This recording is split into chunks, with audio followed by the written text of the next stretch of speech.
For millennia, it has haunted the foundations of our world. A single story, just 9 verses in the book of Genesis, that seeks to explain everything: our division, our conflict, our dizzying, dangerous ambition.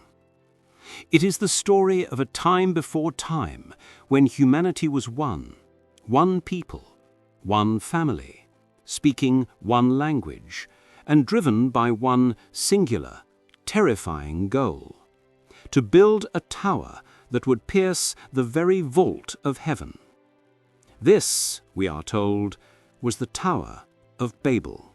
We have dismissed it as fable, a Sunday school myth to frighten children, a quaint allegory for human hubris. But what if the truth is far more profound? What if the story of Babel is not just theology, but geography, not just a warning, but a memory?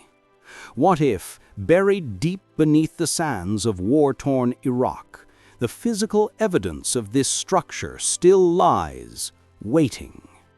What if scientists and archaeologists have already found it, and the shocking truth it reveals will change how you see human history and the Bible itself forever?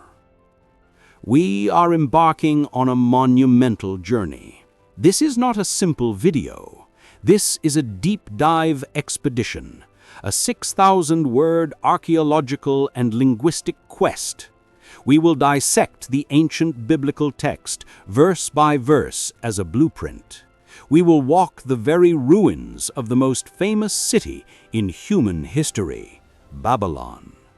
We will consult the cuneiform tablets of long-dead kings, analyze the science of ancient linguistics, and in the end, we will answer the question: did the Tower of Babel actually exist?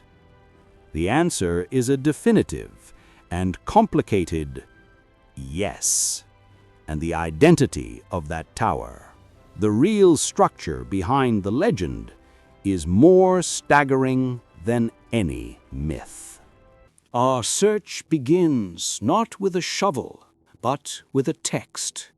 The blueprint for Babel is contained in Genesis, chapter 11, verses 1 through 9. To the casual reader, it is simple. To the historian, it is a dense, coded document filled with precise, verifiable clues. Let us read it as a historian, as an archaeologist would. Verse 1.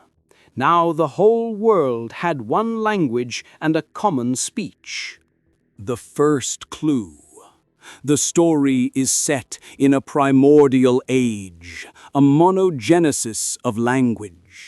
This concept that all 7,000 of our modern languages descend from a single proto-human mother tongue is not a wild religious idea. It is a serious, debated theory in modern linguistics. The text is claiming from its very first sentence to be describing the origin of our current linguistic world. Verses 2 and 3. As people moved eastward, they found a plain in Shinar and settled there. They said to each other, "Come, let's make bricks and bake them thoroughly." They used brick instead of stone, and bitumen for mortar. This is not allegory. This is topography and technology. First, a plain in Shinar. This is our geographical anchor. For centuries, scholars have universally identified the land of Shinar with Sumer, the southern half of Mesopotamia, the flat, alluvial plain of modern-day Iraq. This is the cradle of all human civilization, the birthplace of writing, the wheel, and the city. The text has just given us a precise location: southern Iraq. Second, the technology. Let's make bricks and bake them thoroughly. This is the most stunning clue in the entire text. Why? Because in Mesopotamia, stone is non-existent. The entire civilization was built from the mud of the rivers. The standard building material was sun-dried brick. Cheap, easy to make, but weak and impermanent. The text specifies fired brick. Bake them thoroughly. This was a revolutionary, expensive, high-tech advancement. Firing bricks in a kiln requires massive amounts of fuel, a scarce resource in the region, and immense labor. But it creates a building material as strong as stone, waterproof, and capable of bearing enormous weight. You would only use this technology for a project of supreme, unparalleled importance, a project you wanted to last forever, a project built to be tall. And bitumen for mortar. Bitumen, a natural, sticky asphalt, bubbles to the surface in pits all around this exact region. It is a superior, waterproof binding agent. The author of Genesis, writing thousands of years later, has just described the exact, unique, and most advanced construction methods of ancient Babylonia with 100% archaeological accuracy. These are not the details of a desert fable. These are the specifications of an eyewitness. And now, the motive.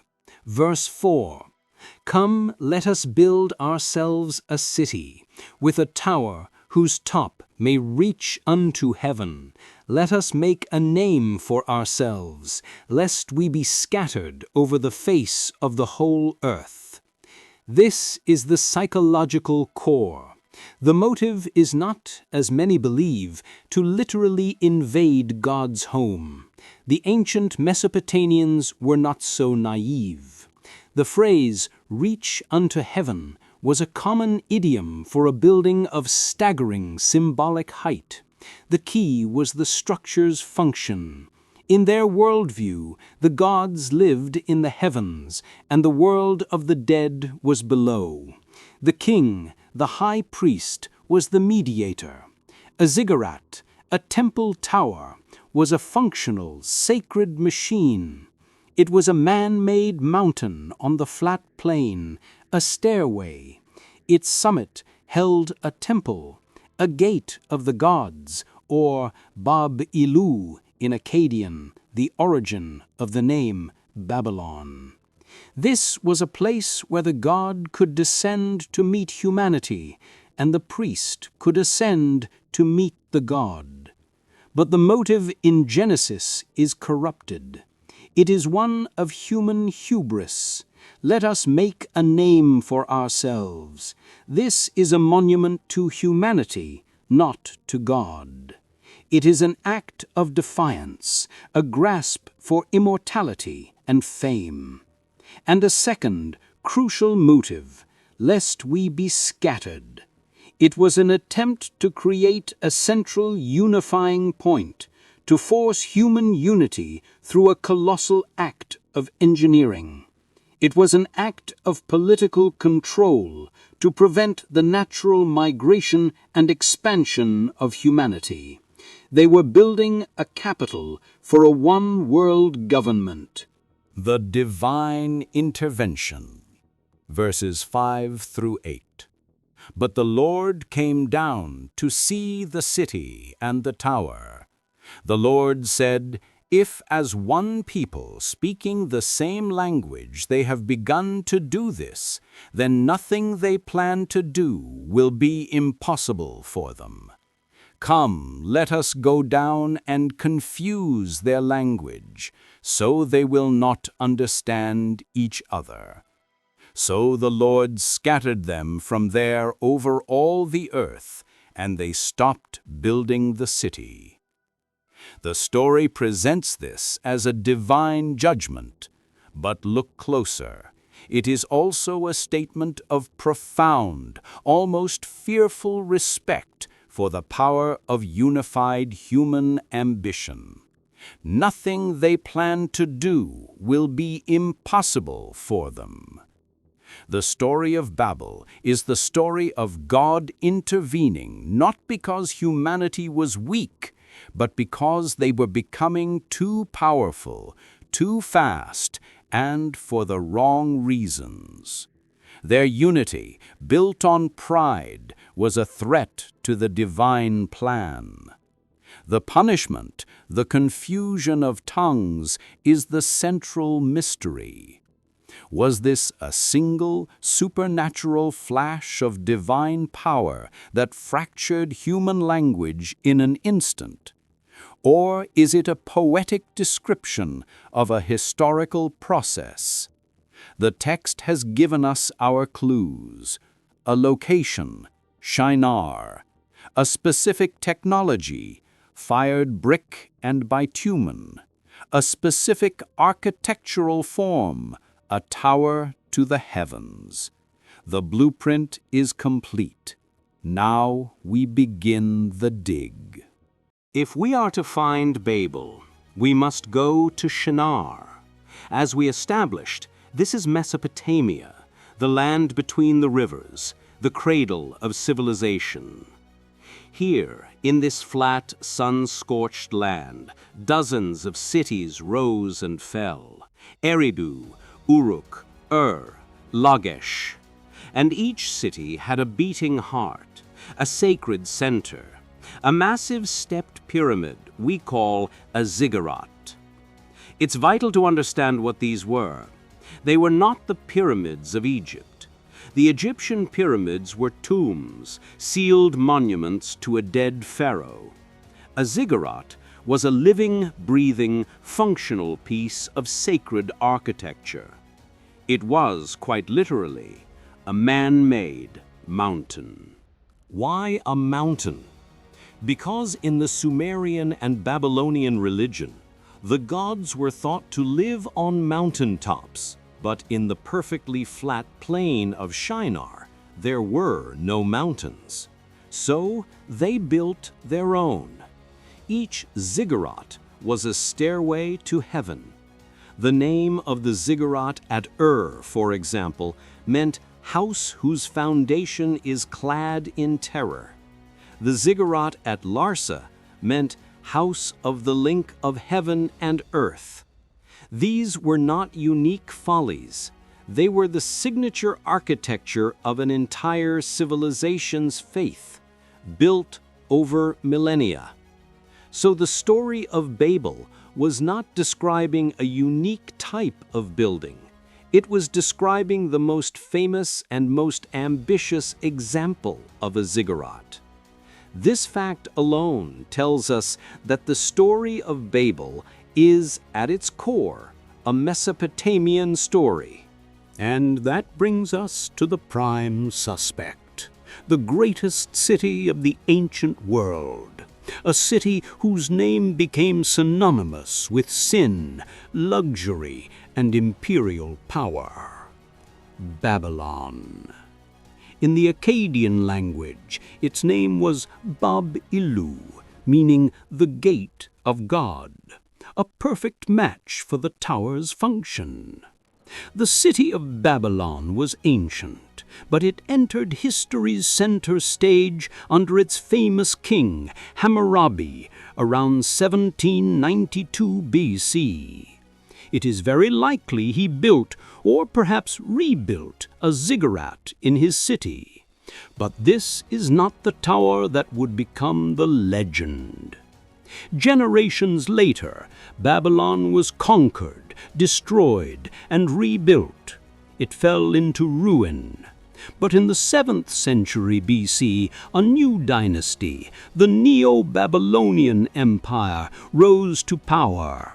And its greatest king, a man whose name echoes through the Bible as a conqueror and a tyrant, would become the true architect of Babel. His name was Nebuchadnezzar II. When Nebuchadnezzar took the throne, he was the most powerful man on earth.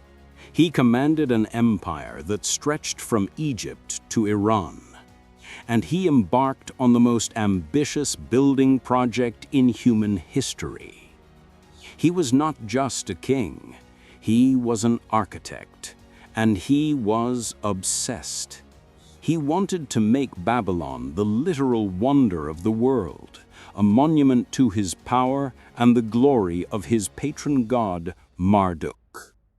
And at the very center of his new city, he found the ruins of the old Ziggurat, the one built by his predecessors, now a collapsed, forgotten mound of mud bricks. Nebuchadnezzar decided he would not just rebuild it. He would create the largest, most magnificent ziggurat ever conceived. He would build the Etemenanki. Its full Sumerian name, A.Temen.An.Ki. The meaning, the house of the foundation of heaven and earth. The name itself is a perfect echo of the motive in Genesis. This was not just a tower. This was the tower, the one designed to be the central foundation, the axis mundi, the pillar linking the terrestrial to the divine. This, without a doubt, is the structure the biblical authors had in mind. But the proof goes far beyond a name. The proof is carved in stone and buried in the earth. For centuries, the Etemenanki was just a name, a legend. We had descriptions from the Greek historian Herodotus, who visited Babylon and was staggered by its size. But we had no Babylonian confirmation. Until this. It is called the Tower of Babel stele. Discovered in the 20th century, now part of the private Schoyen collection, this black stone slab is quite possibly the most important piece of archaeological evidence for the story of Babel ever found. What we are looking at is a self-portrait and a boast. The carving clearly shows the ziggurat in its final form, a seven-tiered stepped pyramid. Before it stands the architect himself, Nebuchadnezzar II, king of Babylon. But the inscription is the true smoking gun. It is written in his own words, a dedication to the god Marduk. And in it, Nebuchadnezzar boasts of his grand project. He describes finding the ancient ruined tower, the Etemenai, the ziggurat of Babylon, which in a former time had become weak and was collapsed. He then describes his divine commission to rebuild it. Marduk, my lord, commanded me to make its foundation firm on the bosom of the underworld, and its top to make it rival the heavens. Rival the heavens. The exact same ambition. The very same hubris described in Genesis 11. He continues boasting of the materials. I built it with baked brick and shining bitumen. Baked brick, bitumen, the exact high-tech specifications from Genesis 11:3, confirmed by the builder himself. And then a truly chilling detail. He describes the labor force. I mobilized all countries, from the upper sea to the lower sea. I set my hand to build the Etemenanki. He mobilized all countries. This wasn't a local project. This was an imperial project. He used the full might of his empire, which included vast numbers of slaves and conquered peoples, including, crucially, the very Hebrews who were exiled in Babylon and who would go on to write the biblical account. This stele is a confession. It is Nebuchadnezzar's own testimony that he built a tower, with the exact materials, in the exact location, with the exact motive, and with a vast multinational workforce, just as the Bible describes. But what of the tower itself? Does any part of it remain? To answer that, we must go to the turn of the 20th century, to a German archaeologist named Robert Koldewey. From 1899 to 1917, Koldewey led a massive, systematic excavation of Babylon. He was the man who unearthed the legendary Ishtar Gate, the one now housed in Berlin.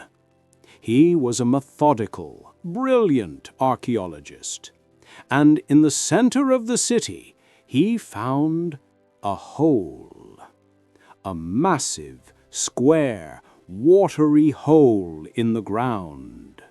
Previous explorers had seen this and thought it was a reservoir.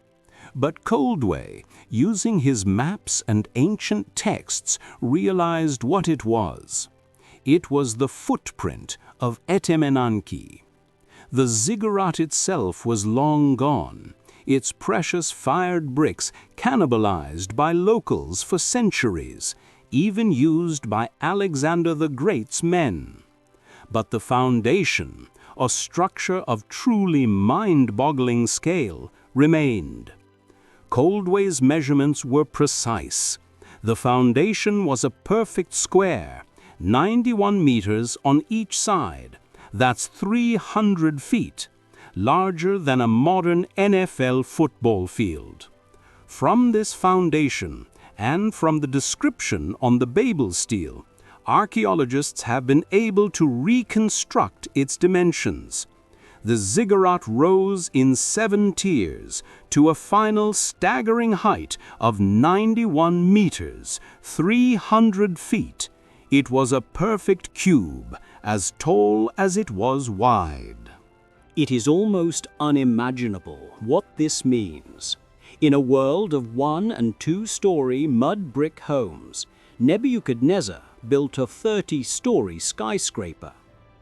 It was the tallest, most massive building on the planet, and would remain so for thousands of years. It was, quite literally, a man-made mountain, visible for hundreds of miles across the flat plain of Shinar. Koldewey's dig confirmed every physical detail. He found the mud brick inner core. He found the remnants of the outer shell of kiln-fired brick. He found the thick black mortar of bitumen. The archaeology is settled. The case is closed. The Tower of Babel was real. Its name was Etemenanki. Its architect was Nebuchadnezzar II. Its ruins are in Babylon. And yet, one great mystery remains, a mystery that in many ways is the most important part of the story. What about the languages? We have just laid the final stone on the physical identity of the tower.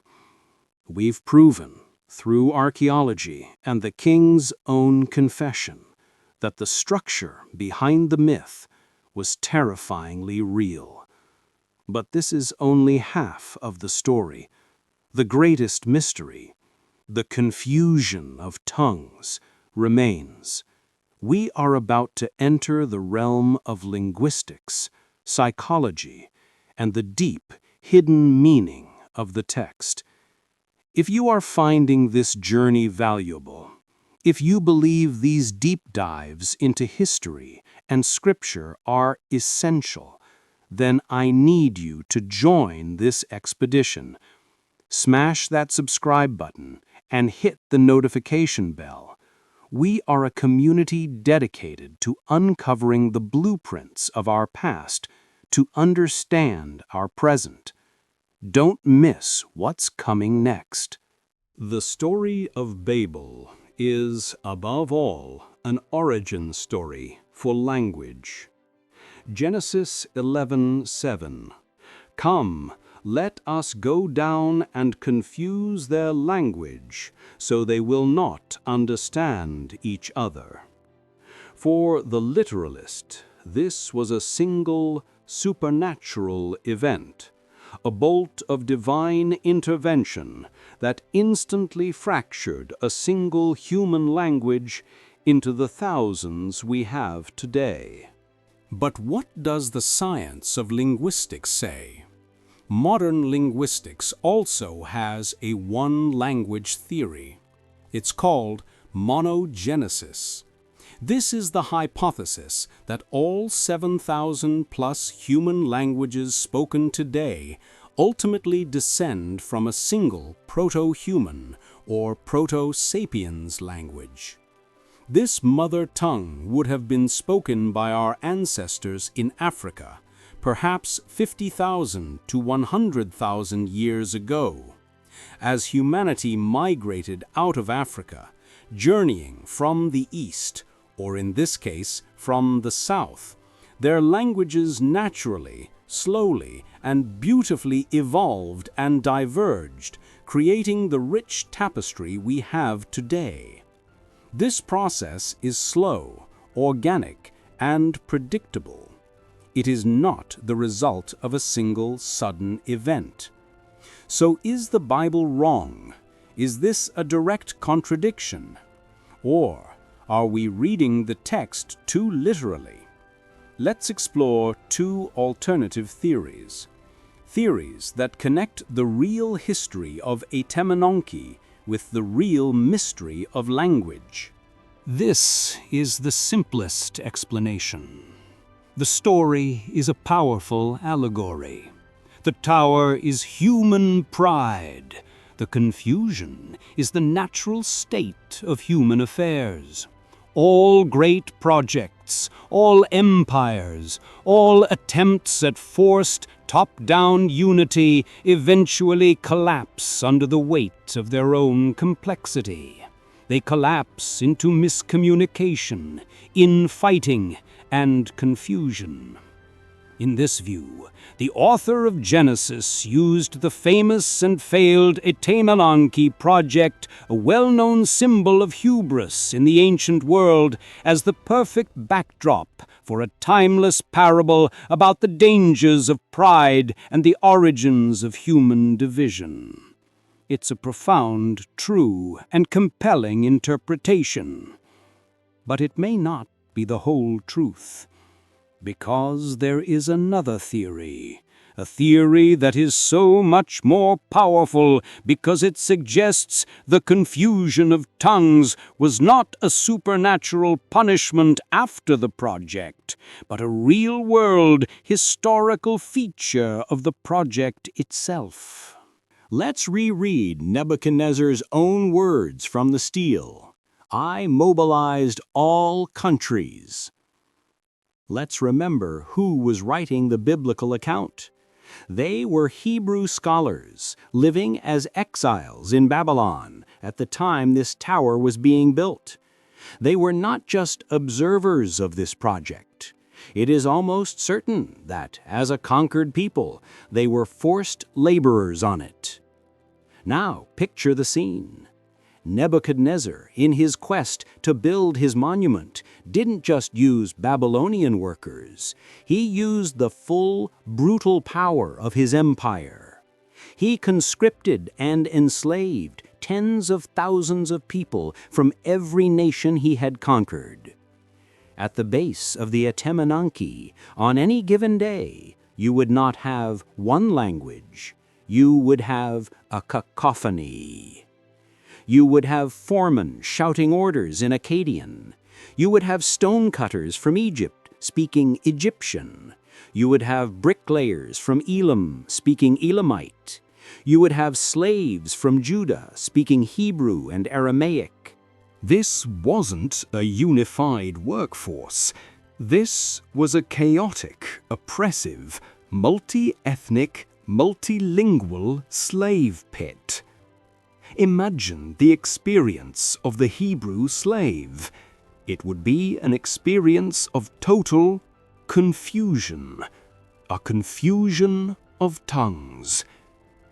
The reason the project was so difficult, the reason it was so oppressive, the reason it ultimately failed and fell into ruin was precisely because of this linguistic chaos.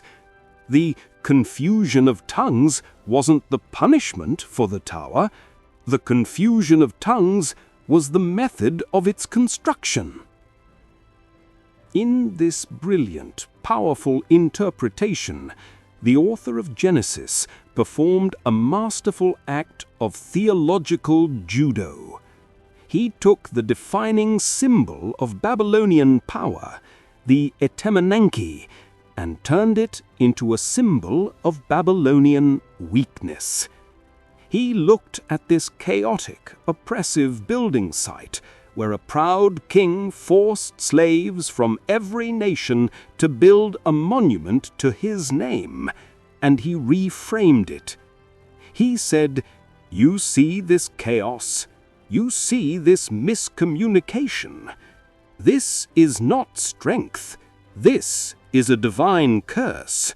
This is God's judgment on the pride of kings. This tower is not a gate of God. It is a gate of confusion." And in fact, the name, Babel. In Akkadian, Bab Ilu means gate of God, but in Hebrew, the word Balal means to confuse. The story of Babel is a polemic, a divine pun. It's the story of the slaves looking at the monument of their oppressor and redefining it for all of history. It is not the Tower of the Gate of God. It is the Tower of Confusion.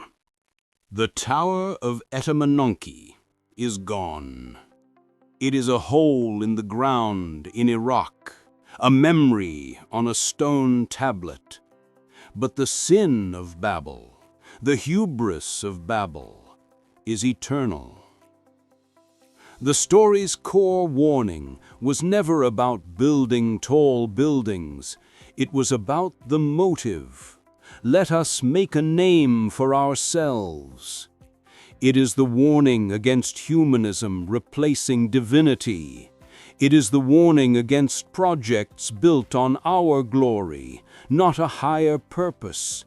It is the warning against a unity forced by power, rather than a unity born of love. And in our modern world, we are building new towers, more ambitious than any ziggurat of brick. We have built a new global plane of Shinar, called the Internet. We are attempting to create a new one language, the language of code, of English, of global commerce, to unify humanity through technology. We call it globalization, and, like the tower, it has brought us together, and it has created new, profound forms of confusion and division. We are building towers of artificial intelligence, reaching for a heaven of consciousness, seeking to create a mind that rivals the creator's.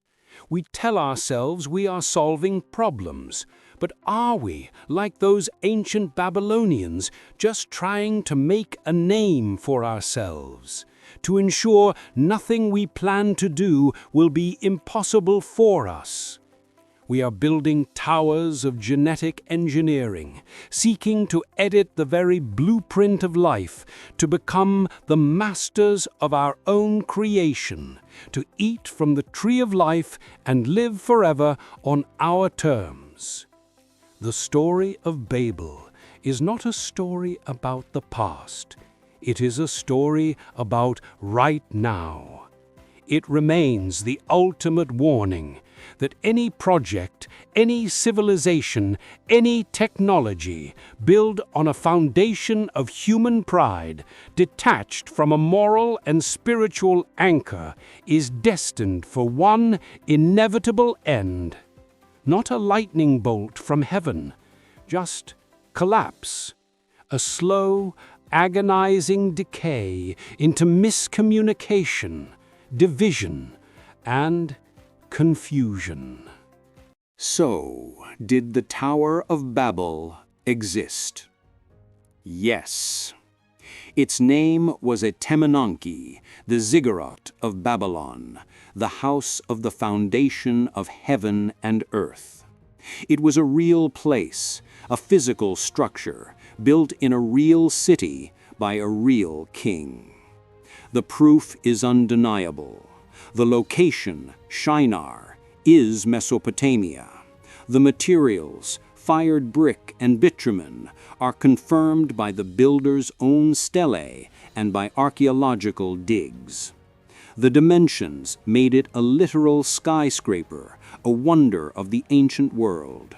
The motive, to rival the heavens, is confessed by Nebuchadnezzar himself, and the confusion of tongues is a brilliant, profound description of the multi-ethnic, slave-driven workforce that built it. The Genesis account is not a childish myth, nor is it a dry, literal transcript of events. It is one of the most sophisticated, powerful, and timeless pieces of theological history ever written. It is a true story. The tower itself is gone, but the ruins of Babel are all around us. The desire to build it, the prideful need to make a name for ourselves, is a ruin we all still live in. The story of Babel is not just the story of where our languages came from. It is the story of where our brokenness came from. And it forces us to ask, as we build our own modern towers of technology, power, and ambition, what is our motive, and what will be our end? We've traveled from Genesis to Babylon, from ancient linguistics to our digital world. Now we want to hear from you. The story of Babel is a warning about human ambition. In the comments below, tell us, what do you believe is the modern Tower of Babel we are building today? Is it AI? Social media? Genetic engineering? Your insights are a critical part of this conversation. Let us know your thoughts.